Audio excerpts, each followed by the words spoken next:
Dear children, in this video we are going to study about weathering and soil formation. Now what is weathering? Weathering is the process by which rocks are broken down into small grains to form soil. Hence, soil are formed from rocks, and rocks are made up of different minerals. Some rocks are made up of single mineral and some are made up of several minerals.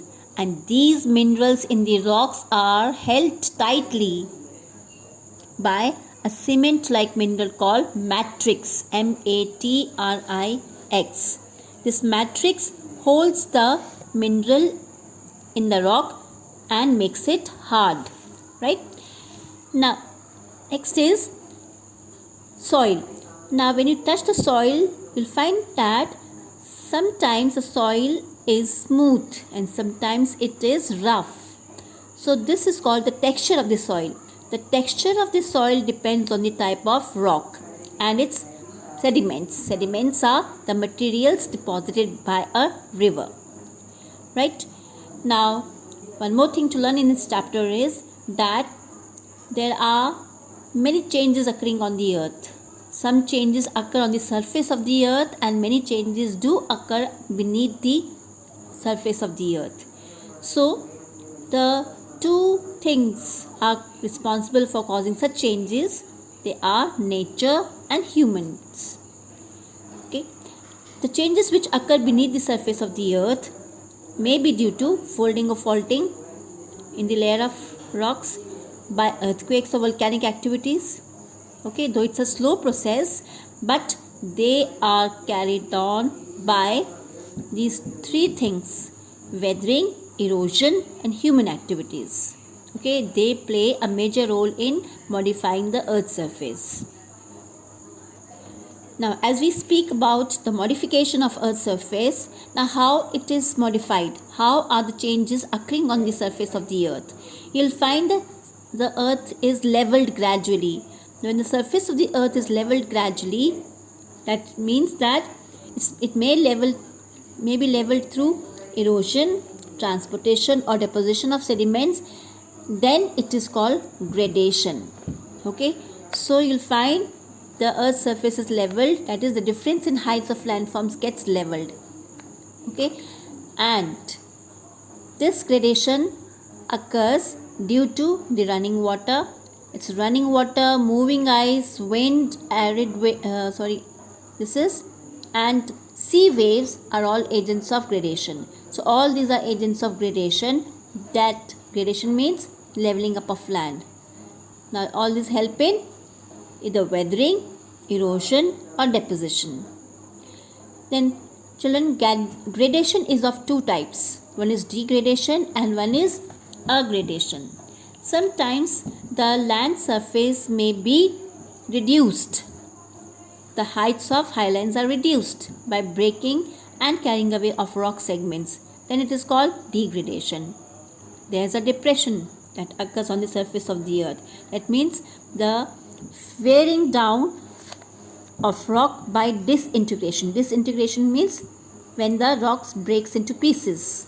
When the small pieces of rocks are carried away and a depression is created, that is called degradation. Another term is aggradation. Aggradation is when the earth's surface is built up. So you can say the process of building of land surface by rock material deposition is known as aggradation. So it involves three processes again: weathering, mass movement and erosion.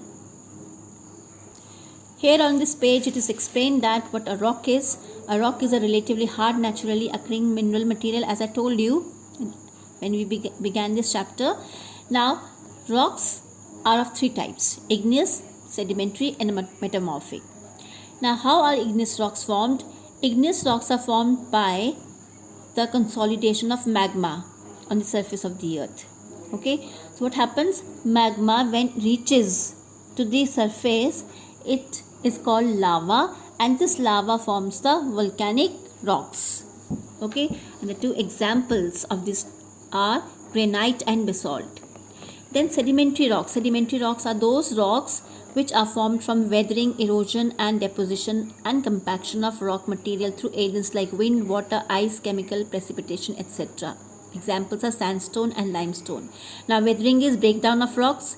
Erosion is when the upper layer of the soil is removed by the forces like wind carries away the upper layer of the soil, water flows hard with the pressure, it removes the upper layer of the soil, ice also does the same thing. When the upper layer of the ice soil is carried away, then it is called erosion. Deposition is when those sediments, when those material carried away, which are carried by these forces, wind, water, ice or rain, and they are brought to rest at some place. Okay, they are deposited at a particular place, it is deposition. Compaction, when the rocks, they actually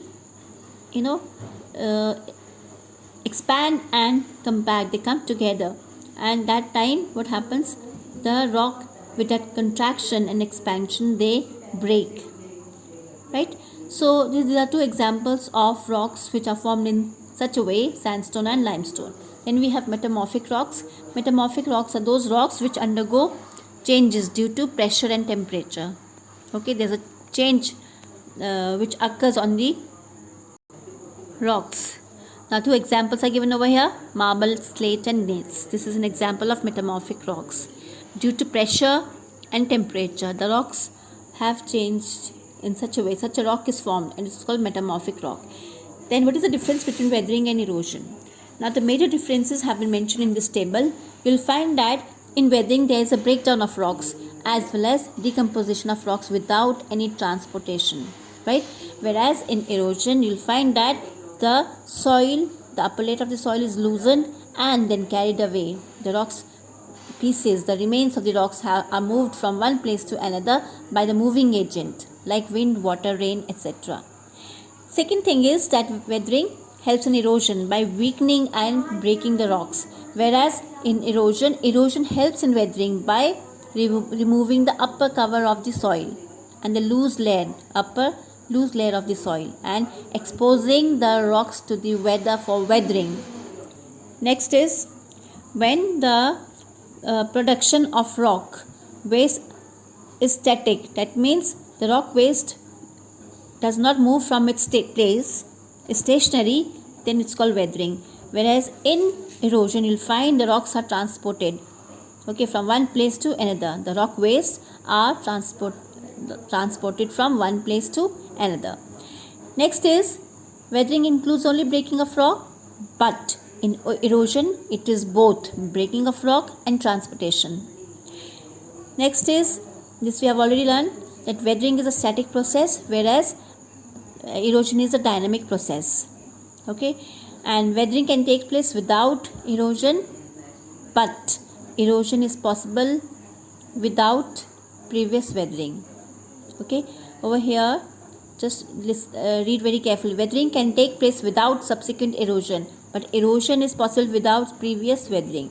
Then these are the different types of weathering mentioned over here, and erosion can be classified as water erosion, ice, wind, gravity and thermal. Now there are the different factors affecting weathering. The course of weathering is based on rock type and climate. Whichever place the moisture is more, you'll find the weathering occurs fastest in such a region. Like in hot wet climates, weathering is faster, whereas in hot dry climates the weathering is slow. Now in very cold areas there is little weathering, remember. Now quartz is another mineral which weathers slowly, it does not break easily. Rest these rocks like feldspar, calcite and iron, they break down more quickly. Whichever rock has broader surface area, weathering will be more quick on that surface. Then we have different types of weathering mentioned here. We'll discuss it in another video.